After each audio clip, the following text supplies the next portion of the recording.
The newspapers claimed Ravenridge was a sleepy coastal town, but anyone who had ever spent a Thursday night crammed into the back of the Lantern Theatre knew better. On slam night, the house lights burned like molten verse. The stage became a sacrificial altar of syllables, and tourists who wandered in expecting finger-snap bohemia stepped out baptized in heat, sweat, and metaphor. Nia Rhodes, morning barista and midnight poet, marched down the center aisle with fresh espresso still perfuming her hoodie. The slam's roar trembled in her ribcage louder than the La Marzocco machine. She mouthed the order of her set, breath, break, in jam, while squeezing past knees and programs to claim her usual seat 3 rows from the stage. Her notebook, a hand-stitched thing smelling faintly of nutmeg syrup, was already open, its margins eager for other people's brilliance. Tonight's headliner was the annual Ravenridge Poetry Slam Finals, the only civic spectacle here bigger than the Fisherfolk Parade. Cash prize, 5 grand. Bragging rights, eternal. Head judge, Professor Lionel Hawthorne, a silver-haired literature scholar whose leather-bound notebook was rumoured to contain both Dante's secrets and everybody's scores. If Professor Hawthorne held his pen like a rapier, that notebook was his shield, always latched, never loaned out, forever tucked beneath his elbow while he scribbled cryptic numerals. Nia respected him. She had studied under him one summer, learning that sonnets could bruise and that coffee was always too weak unless it fought back. When Hawthorne ascended the stage with his notebook tonight, her pulse doubled. Round 1 began. Raz Ahmed spat a kinetic ode to migrant bees. Vox Populi, in a velvet fedora, detonated a pantoum on public transit. Desdemona Quill whispered a lullaby about blood diamonds that left half the front row weeping. The crowd snapped, hooted, stamped. Between sets, Nia scribbled quick couplets. Raz's words swarm, honeystorm Vox's train, screams in rain Desdemona's hush, blades brush. She was due up 6th. She should conserve adrenaline, calm her breathing, maybe sip water. Instead, she watched Professor Hawthorne.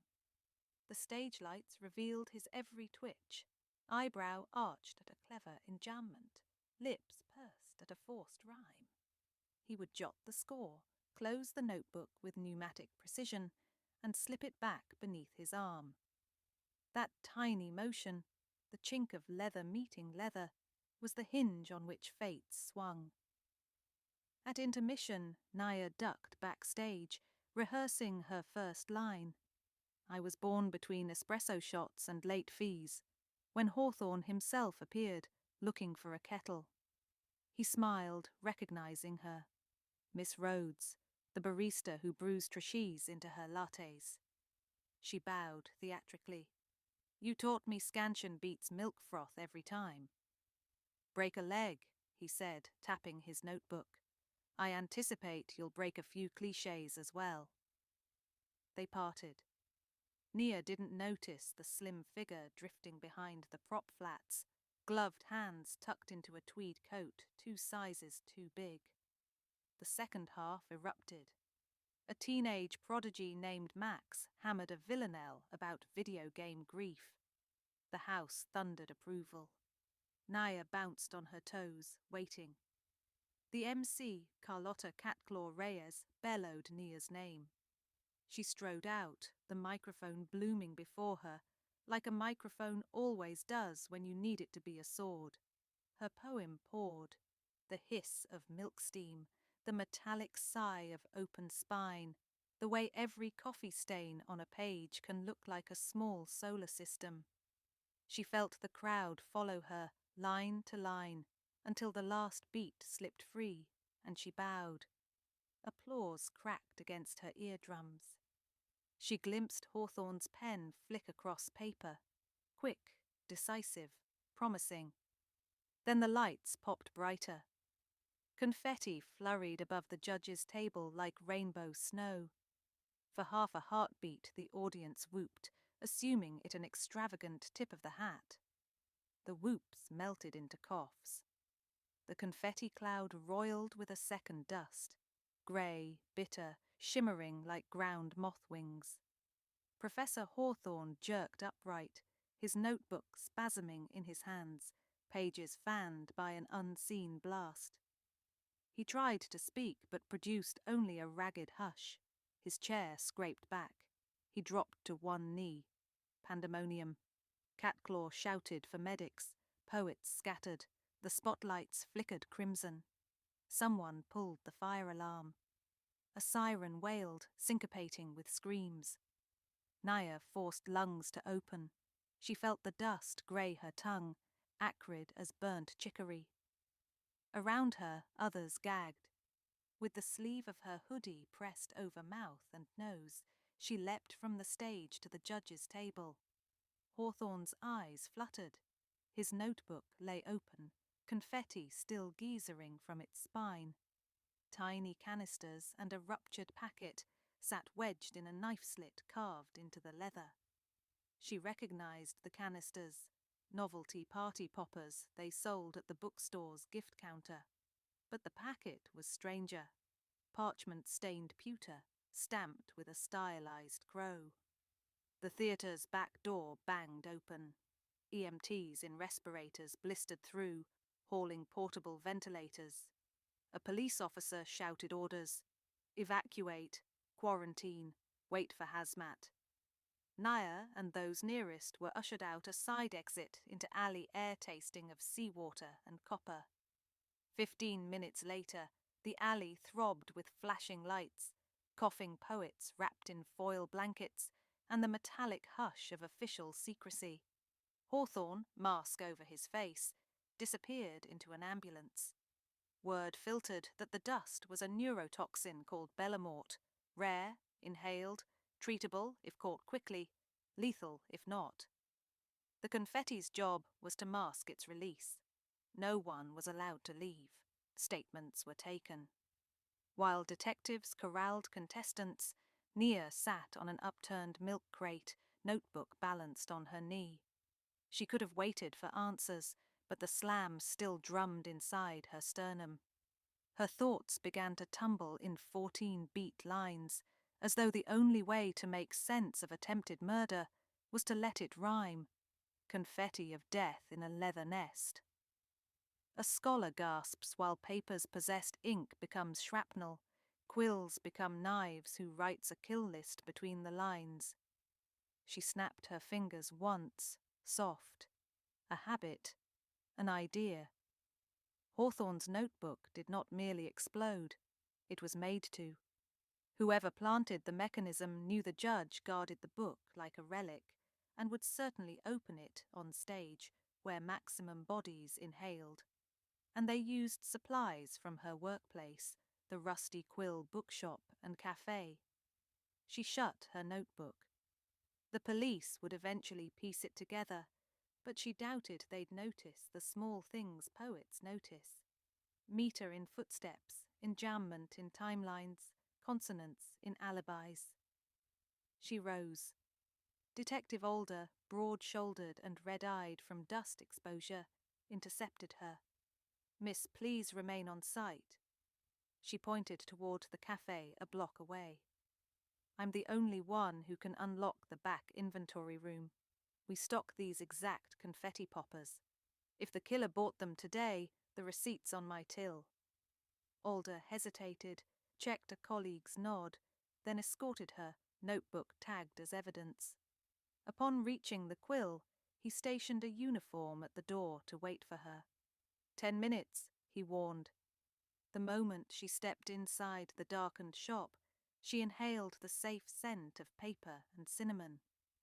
She locked the door from the inside, effectively ditching her escort, and darted behind the counter. The register tape was easy. Nobody had purchased party poppers in 3 weeks. But her focus shifted to the rare book alcove. Bellamort spores were rumoured to cling to antique vellum.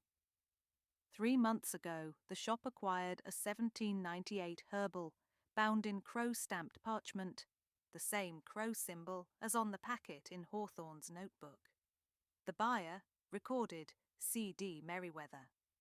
Nia had never met a Merriweather, but she had met Crispin Devereux Merriweather Hawthorne, better known simply as Crispin, Hawthorne's research assistant. Younger, sharper. Rumoured to have been an aspiring poet once, before he decided dissecting others' poems was more lucrative. She remembered the slim figure backstage in an oversized tweed coat. Heartbeat, breakbeat, chase beat. Nia left through the back alley door, hoodie hood up. She walked in time with the storm inside her chest, each footfall a treachery. The assistant's apartment sat above the university archives, a 5-minute sprint uphill. She took the side streets, words unspooling as locomotion. Knife in a notebook, crow on a leaf, son kills the father, plan past belief letters and leather, spores in the seams, somebody's grading, somebody's dreams. Her phone buzzed, text from Catclaw, "Where are you? Cops freaking." She silenced it and pushed on. Crispin's building was an old carriage house converted into faculty offices and quaint flats. Lights glowed in a third-floor window. She climbed the fire escape, palms burning. Through the pane, she saw him. Crispin hunched at a desk, wiping down a metal box, the same size as Hawthorne's notebook. He removed plastic gloves, balled them, tossed them toward a bin already brimming with confetti offcuts. Nia's breath turned staccato. She slid the window latch, unlocked, and stepped inside like a line break. Crispin whirled. "Who?" "Barista, poet, sleuth in a rush," she spoke, voice low but rhythmic. "Why poison the judge with papery hush?"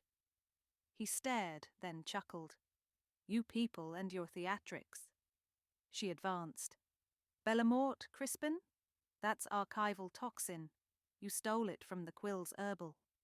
She lifted the herbal, sitting open on his shelf. The crow, unmistakable. His jaw twitched. "Lionel Hawthorne built a throne on criticism," he hissed. "He never published poetry, yet dictated what deserved to exist. Tonight he would crown another darling, probably you. No space left for critics who critique the throne." "So you tried to kill him, and everybody downwind?" "A necessary spectacle," he said. "Minimal fatality if treated swiftly. Maximum alarm. Hawthorne survives humbled, retires. The slam community re-evaluates gatekeeping. Bodies for ideology. Pretty rhyme scheme." She spotted the metal box. Another booby-trapped container, armed. Sirens neared, police canvassing. Crispin heard them too. He grabbed the box, dashed to the hallway. Nia lunged, caught his coat sleeve. They grappled, tumbling into stairwell shadows. The box slid, clanged down steps. He shoved her off and fled upward instead of down, toward the roof. She followed, lungs drumming syncopated lines. "Upward, we scramble, scansion askew. Killers of meter, I'm chasing you." The rooftop caught moonlight like silver ink. Wind whipped Crispin's coat. The ocean murmured beyond rooftops. He had nowhere but the fire escape leading to the next building. He straddled the rail. "Don't jump, Crispin," Nia warned. "Your manifesto won't survive the landing." He balanced, feral. "History demands punctuation." That punctuation is a period soaked in toxin. She stepped closer, palms out. "Give me the detonator, end the stanza, walk back down." Below them, tires screeched. Detective Alder shouted through a bullhorn. Plaza floodlights swung upward, etching Crispin's silhouette. He hesitated, mind-scanning possible couplets of escape. Nia used the moment. She slammed her foot on a loose roof tile. It skidded, striking his ankle. Crispin slipped, windmilled, grabbed the rail with one hand, the detonator skittering across tar paper toward her. She seized it. Crispin dangled, feet searching void. Police stormed the door behind her. She knelt, gripped his wrist. "You want a new cannon," she said softly. "Write one from the inside of a cell. That's where revolutions sometimes start." He sobbed once, muscles slackening. Officers took over, hauling him to safety in cuffs. The detonator resembled a fountain pen barrel. She surrendered it to Hazmat, fingers shaking. That rhythm inside, stamp of blood against bone, finally slowed. 2 days later, Ravenridge's seagulls nested among leftover police tape near the Lantern Theatre. Inside, ventilation roared like a beast digesting dust. Nia sat with Catclaw in the half-lit house, helping draft a press release that the finals would resume next month, judged by a committee, notebooks inspected. Professor Hawthorne, recovering, video called in. His face was pale, but the spark remained. "Miss Rhodes," he croaked, "I owe you my life and a score. Your performance—" She waved him off. "Grades can wait, Professor. Try green tea and low drama for a bit." He laughed, then winced. "A final request. Keep writing. Remind us why risk is worth it when placed in metaphor, not in murder." After the call, Nia wandered to the stage. The spotlights were cold, but she imagined them alight. She opened her notebook, its pages somehow freer after everything, and wrote the closing couplet of her improvised chase poem. Confetti of death fell short of its goal because rhythm outran the rot in the soul. She snapped once, the sound echoing like a promise that the next stanza of Ravenridge, messy as always, would still be written by the people who loved words more than they loved control.